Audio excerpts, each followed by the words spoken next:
सो hello यार and welcome to the maths parents. तो सबसे पहले एक ब्रीफ इंट्रोडक्शन दे दूँ अबाउट दिस चैनल। तो यार ये चैनल बेसिकली एजुकेशनल चैनल होने वाला है जिसमें हम मैथमेटिक्स के सारे कंसेप्चुअल वीडियोस अपलोड कर रहे होंगे, ठीक है। और क्लास 10th और 12th के जितने भी प्रीवियस ईयर क्वेश्चन, जितने भी बोर्ड के क्वेश्चन आए हैं, वो सब कंसेप्चुअल वीडियोस में एग्जांपल्स के थ्रू करवाए जाएंगे। और क्या ही बोलूँ, स्टार्ट करते हैं क्लास 12th के एक चैप्टर से जिसका नाम है अलजेब्रा ऑफ मैट्रिसेस। तो यार अगर तुम आईएससी से हो तो तुमने ये पढ़ रखा होगा चैप्टर 9th या 10th में। और यार अगर तुम मेरी तरह ही सीबीएसई से बिलोंग करते हो तो नया नया है, तो सही से पढ़ना। तो स्टार्ट करते हैं यार डेफिनेशन के साथ। तो डेफिनेशन हम लोग से क्या कहता है मैट्रिक्स का, तो a set of m n numbers, wait, a set of mn numbers arranged in the form of a rectangular array। rectangular array मतलब ऐसा टाइप के अंदर रहेगा, of m rows, तो ध्यान से देखना, m rows and n columns is called an m by n matrix। ये जो इंटू है, m इंटू एन है, उसको कहते हैं m बाई m, मतलब ये जो इंटू है उसको प्रोनाउंस करते हैं बाई से, तो m by n matrix. Okay, तो डेफिनेशन से कुछ समझ तो आया नहीं होगा, मैं भी नहीं समझा था जब पढ़ा था। तो यार एग्जांपल्स करेंगे, उसके थ्रू ही समझ आ जाएगा यार तुम लोग को पूरा। डेफिनेशन रटने का तो कोई ज़रूरत ही नहीं है मैथ्स में, तुमको क्वेश्चंस दिया जाएगा, तुमको सॉल्व करना है, बस बात ख़त्म। तो यार जो मैट्रिक्स होता है उसको ऐसे रिटर्न किया जाता है, ये जो रेक्टेंगुलर अरे के अंदर हम लोग एलिमेंट्स लिखते हैं मैट्रिसेस का, और जो मैट्रिक्स होता है उसको हम लोग इस तरह से शो करते हैं, ओके, एक रेक्टेंगुलर अरे के फॉर्म में, ठीक है। तो सबसे पहले यार एग्जांपल पे आते हैं। तो इसमें दो तरह के कंसेप्ट है, एक है रो और एक है कॉलम, ओके। तो ये जो मैं ड्रॉ कर रहा हूँ एक रेक्टेंगल, ठीक है, और रेक्टेंगल के अंदर ध्यान से देखो एक स्ट्रेट लाइन बन रहा है, ठीक है। तो उसी को कहेंगे रो, ROW। और यार सिमिलरली अगर तुम यहाँ पर भी बी के साथ, बी में भी एक रेक्टेंगल ड्रॉ करोगे, इसमें भी यार एक स्ट्रेट लाइन बन रहा है, तो ये भी हो गया रो। और सी के में भी करोगे ड्रॉ, तो इसमें भी यार एक हॉरिजॉन्टल लाइन बन रहा है, तो ये भी हो गया यार रो, ठीक है।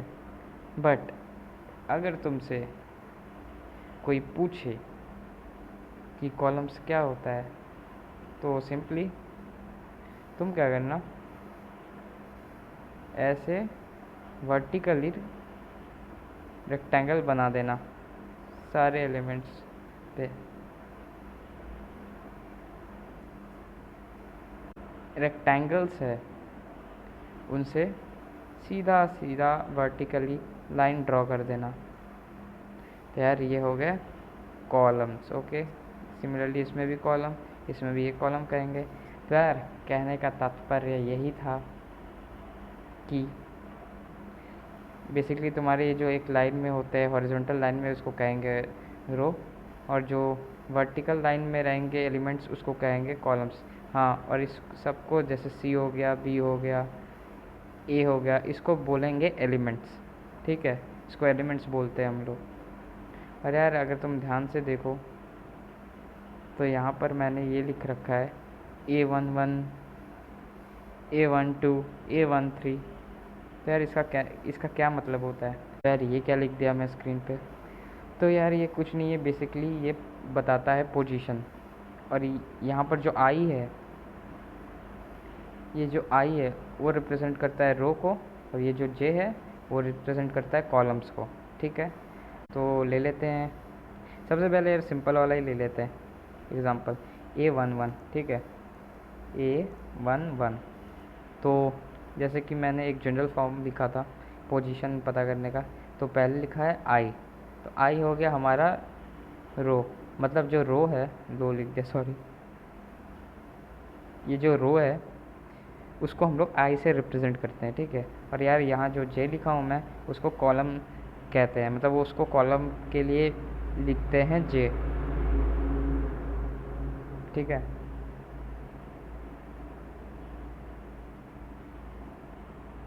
तो सबसे पहले ए के साथ देखो क्या जुड़ा हुआ है, आई, और यहाँ ए के साथ सबसे पहले क्या जुड़ा है, वो 1, तो हो गया ये रो, okay.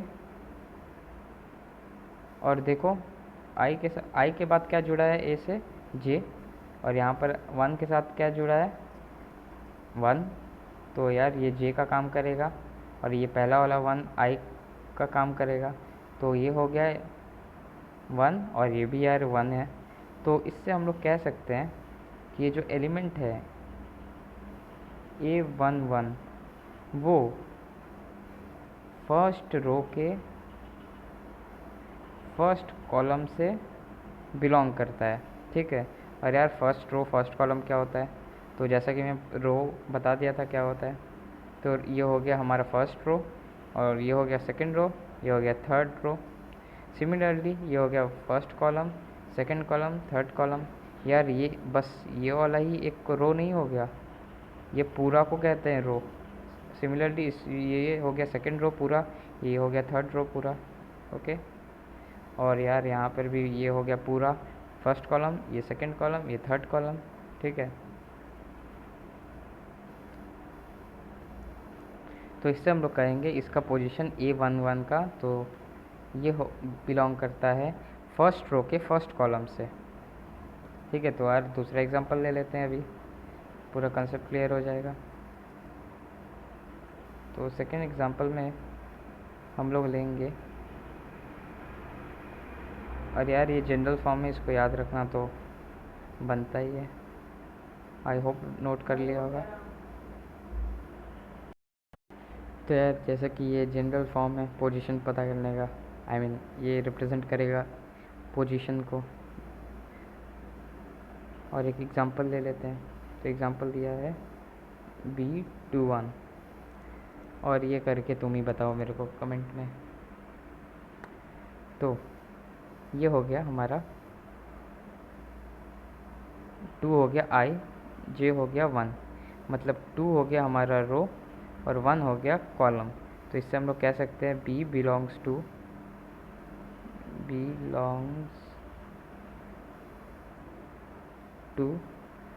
First row, I mean second row first column. तो यार चेक कर लेते हैं एक बार,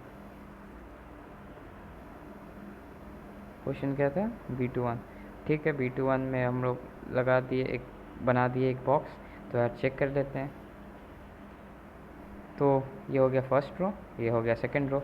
तो यार हम लोग क्या लिखे थे, सेकंड रो, तो यार ये तो सही हो गया। और बचा फर्स्ट कॉलम, तो वो भी चेक कर लेते हैं, उसमें क्या बड़ा बात है।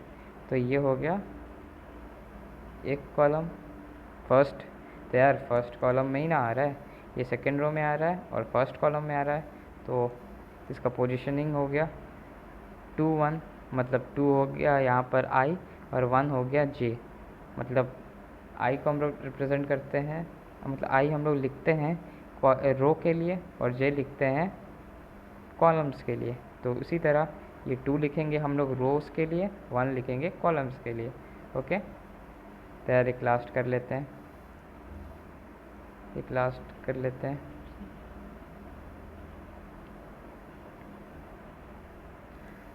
तो यार ये हो गया, एक और ले लेते हैं C33 नहीं, कन्फ्यूजन होगा यार अभी, C32, ओके। तो इसको हम लोग कहेंगे C, ये जो 3 है वो किसके जगह पे है लिखा हुआ, आई के जगह पे, और ये 2 किसके जगह पे है, जे पे लिखा हुआ है। तो आई हमारा रिप्रेजेंट करता है यार रो को, और जे रिप्रेजेंट करता है कॉलम को। तो आई का वैल्यू क्या दिया हुआ है हम लोग को 3, और जे का वैल्यू 3, तो हम लोग बोल सकते हैं C बिलोंग्स टू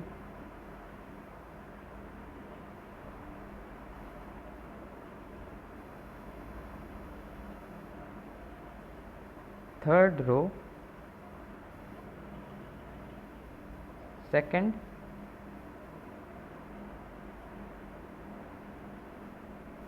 कॉलम, ठीक है। तो चेक कर लेते हैं एक बार, जैसे कि मैंने लिखा belongs to third row second column, okay. तो ये हो गया हमारा फर्स्ट रो, ये हो गया सेकंड रो, ये हो गया थर्ड रो। और देखो थर्ड रो में C32 आ रहा है, बिल्कुल आ रहा है, यहाँ पे आ रहा है ना जी, बिल्कुल आ रहा है C32। और कॉलम भी एक बार चेक कर लेते हैं, यहाँ पर लिखा हूँ सेकंड कॉलम। तो यार ये हो गया हमारा फर्स्ट कॉलम, तो इसमें देखो C32 आ रहा है, नहीं आ रहा है।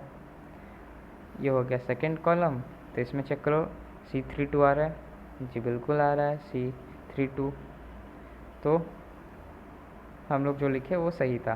तो जो C है वो बिलोंग करता है थर्ड रो से और सेकंड कॉलम से, ओके। तो यार कॉलम रो और पोजीशन का तो कंसेप्ट क्लियर हो गया होगा। अब हम लोग देखते हैं मैट्रिक्स को हम लोग कैसे लिखते हैं। तो जैसे कि मैं बोला था यहाँ पर कि m×n फॉर्मेट में लिखते हैं, मतलब m/n इसको पढ़ते हैं। तो उसी तरह सबसे पहले यार गिनो कितने रोज़ है। तो ये हो गया first row, second row, third row, मतलब 3 रो है। और कॉलम कितने हैं, 1 है, 2 है, 3 है, 3 कॉलम 3 रो। तो किसी भी मैट्रिक्स को हम लोग कैसे लिखते हैं m×n में। तो यहाँ पर पहले जो m है वो रो को बिलोंग करता है, और ये जो n है वो कॉलम्स को बिलोंग करते हैं, ठीक है। तो मैट्रिक्स इस फॉर्म में लिखा होता है m×n, जिसमें m हम लोग का रिप्रेजेंट करता है रो को और n रिप्रेजेंट करता है कॉलम को, ओके। तो यार इस मैट्रिक्स में कितने रोज़ है जल्दी से बता दो। इसमें है 1 2 3 रोज़। तो यार फिर से बता देता हूँ, 1 रो, 2 रो, 3 रो, हॉरिजॉन्टल लाइंस को बोलते हैं। तो 3 रो, तो m के जगह पहले हम लोग 3 पुट कर देंगे, उसके बाद ये इंटू का साइन दे देंगे। और यार कितने कॉलम्स है, कितने कॉलम्स है, 1 कॉलम, 2 कॉलम, 3 कॉलम। तो यार इसमें रोज़ भी 3 है, कॉलम भी 3 है। तो ये हो गया 3×3 मैट्रिक्स, ओके। सिमिलरली एक और दिखा रहा हूँ मैं।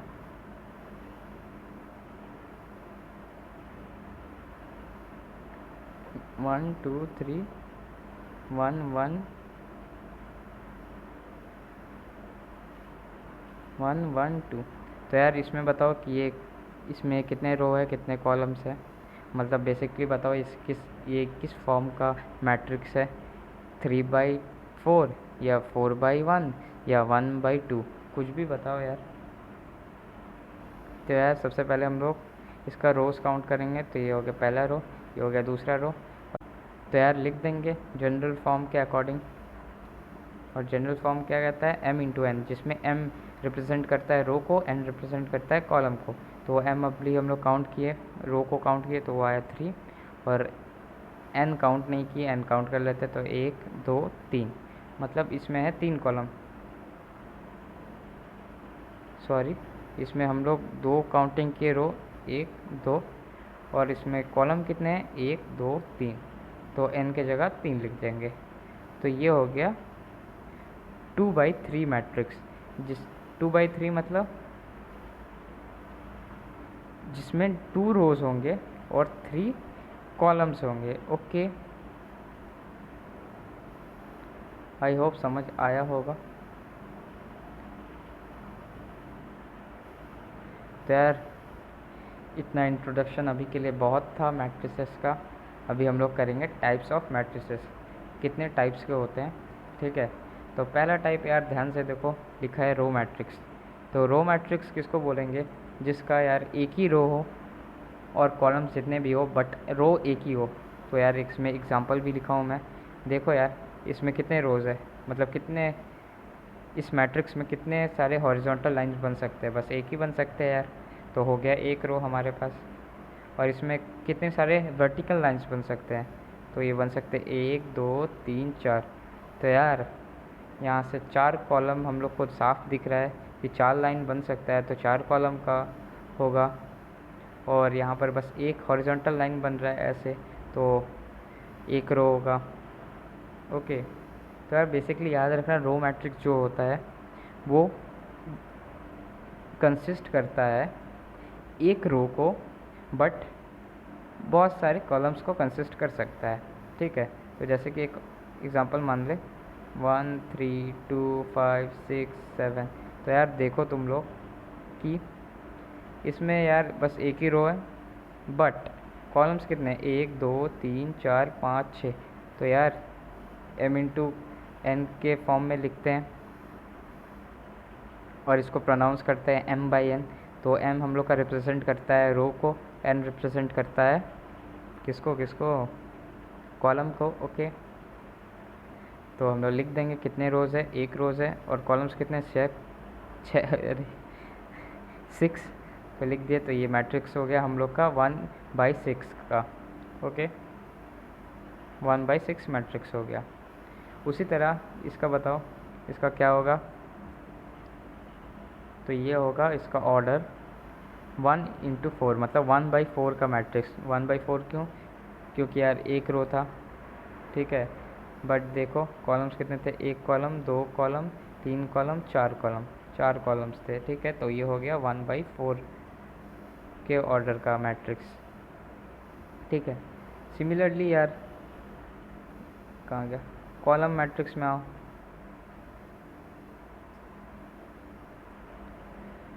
तो कॉलम मैट्रिक्स में क्या कहता है, जैसे कि हम लोग रो मैट्रिक्स में पढ़े जिसमें बस एक ही रो हो, कॉलम यार बहुत सारे हो सकते हैं बट उसमें एक ही रो होना चाहिए, तो वो उसको बोला जाएगा रो मैट्रिक्स।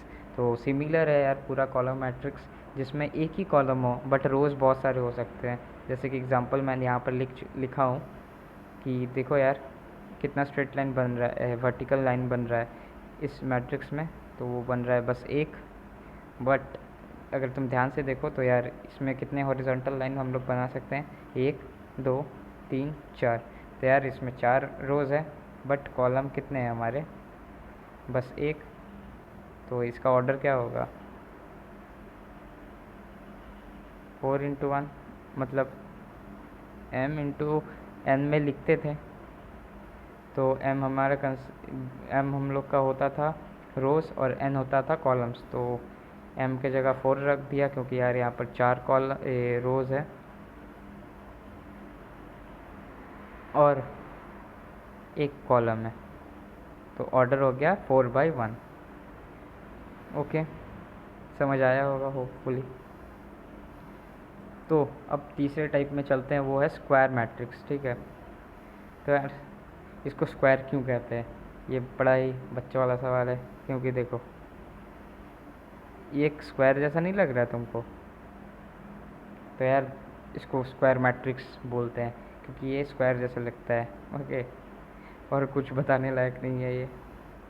देखो ध्यान से अगर तुम देखोगे तो यार यहाँ पर रोज़ कितने हैं, 1 2 3, 3 रोज़ है, और कॉलम्स कितने हैं, 1 2 3। तो equal rows and equal columns इसमें है। तो हम लोग लिखते थे m इंटू एन के फॉर्मेट में किसी भी ऑर्डर ऑफ मैट्रिक्स को, और पढ़ते थे m/n।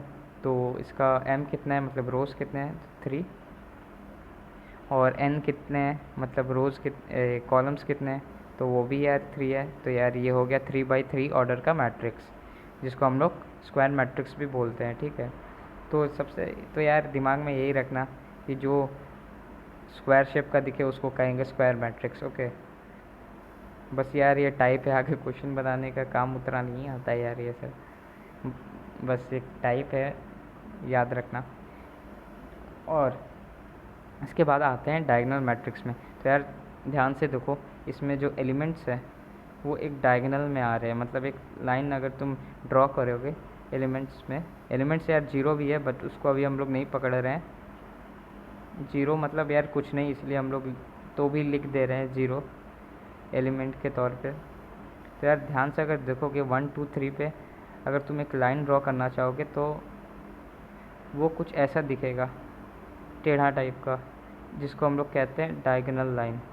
तो यार ये इसी प्रॉपर्टी के वजह से, मतलब ये बहुत इसको देखा गया, बहुत नहीं यार, एक दो बार देखोगे तो आ जाएगा दिमाग में। तो यार इसको देखा गया कि ये कैसा लग रहा है, तो देखने पर लगा कि यार ये तो एक डायगोनल की लाइन के जैसा लग रहा है, तो नाम दे देते हैं यार डायगोनल मैट्रिक्स। बस इसका नाम पड़ गया डायगोनल मैट्रिक्स। और यार ये जो ज़ीरो है ये सब कुछ नहीं है, बस रिप्रेजेंट करने के लिए हम लोग लिख देते हैं ज़ीरो। जो मेन रहेगा और जो मेन नंबर्स रहेंगे और जो अल्फ़ाबेट रहेंगे, मान लो एक एग्जांपल देता हूँ, ए बी सी, ये, और यहाँ ज़ीरो ज़ीरो ज़ीरो ज़ीरो। तो यार ध्यान से देखो एक लाइन बन रहा है हमारा यहाँ पे, तो और ये डायगोनल जैसा लग रहा है, तो इसको सिंपली कहेंगे डायगोनल मैट्रिक्स बस। और कुछ नहीं समझने का है यार इतना। ठीक है, डायगोनल मैट्रिक्स हो गया अपना। यार इसका भी ऑर्डर बता देना, बताना मतलब लिख लेना अपने कॉपी में, इतना नहीं बताने जाऊँगा। तो यार ये इम्पॉर्टेंट है, जो आइडेंटिटी मैट्रिक्स जिसको हम लोग यूनिट मैट्रिक्स भी बोल देते हैं। ठीक है, तो यार क्वेश्चंस में दे दिया जाएगा, आई नहीं लिखा जाएगा, आई मैं बताऊंगा अभी क्या होता है, बट क्वेश्चंस में लिख दिया जाएगा कि this matrix is equals to unit matrix और identity matrix, so find this value और फाइंड एक्स समथिंग लिखा रहेगा क्वेश्चन में। तो यार इसको समझना बहुत ज़रूरी है। तो यूनिट मैट्रिक्स बेसिकली एक तरह का डायगोनल मैट्रिक्स होता है, बट इसमें जो डायगोनली सारे एलिमेंट्स रहते हैं वो 1 1 रहते हैं। तो यार डायगोनल मैट्रिक्स और यूनिट मैट्रिक्स में यही डिफरेंस है कि ये जो डायगोनली जो इतने सारे एलिमेंट होते हैं डायगोनल मैट्रिक्स में, वो किसी भी तरह के हो सकते हैं, मतलब 3 2 1 4 5 1 6 4 1, मतलब कुछ भी हो सकते हैं।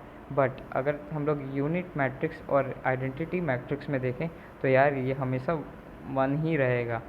ओके, और यार ये चीज़ देख लो, यूनिट मैट्रिक्स लिखते हैं आई से। ठीक है, अगर हम लोग यहाँ पर I2 दे देते हैं तो इसका मतलब हो जाएगा कि हमारे पास 2 कॉलम्स रहेंगे और 2 रोज़ रहेंगे। तो ये हो गया 1 0 0 1। तो यार ध्यान से देखो, इसके रोज़ 1 2 है और कॉलम 1 2 है, तो ये हो गया 2 इंटू 2 मैट्रिक्स, मतलब 2 बाई 2 मैट्रिक्स हो गया। तो इसको हम लोग लिखते हैं I2 से। ओके, तो सिमिलरली अगर हम लोग यहाँ पर I3 लिख दें तो ये हो जाएगा 3 इंटू 3 मैट्रिक्स, जिसका डायगोनल में 1 रहेगा और बाकी जगह 0।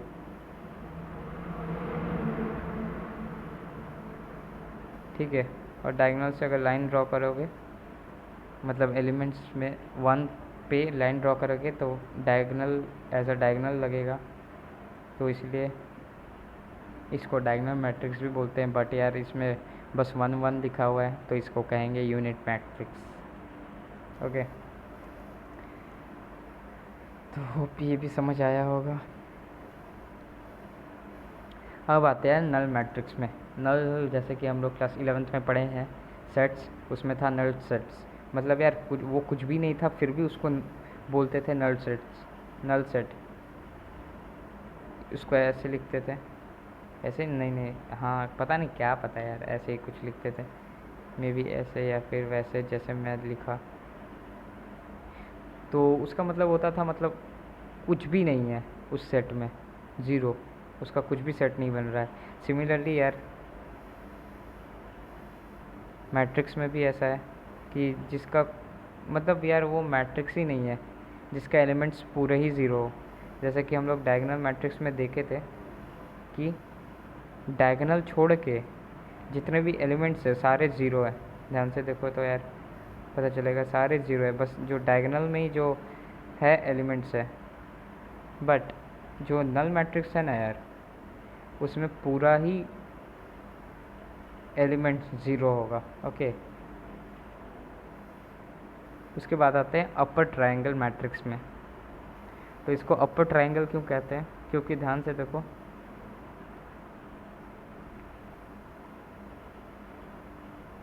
तो यार ये एक ट्रायंगल जैसा लग रहा है,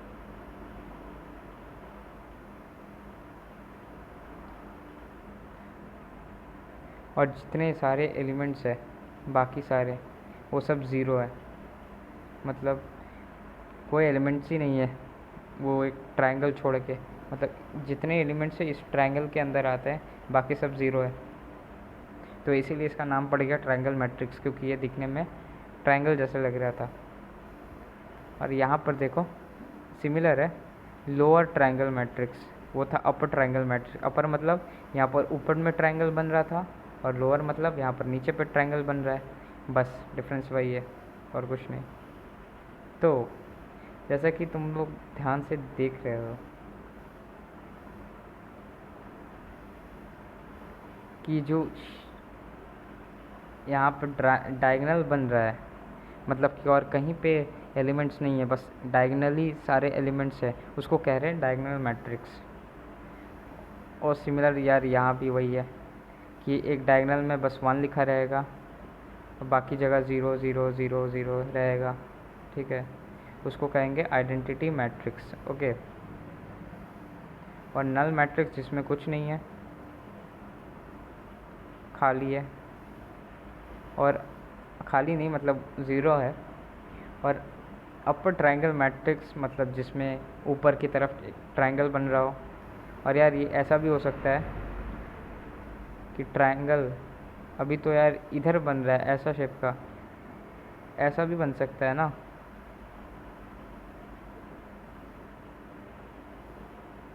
ठीक है।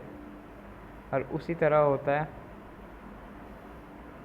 लोअर ट्रायंगुलर मैट्रिक्स जिसका ट्रायंगल नीचे बन रहा हो। बस यार बात ख़त्म। इंट्रोडक्शन हो गया यार तुम्हारा मैट्रिसेस से, आई होप समझ आया होगा, और यार क्वेश्चंस करेंगे तो और अच्छे से समझ आएगा।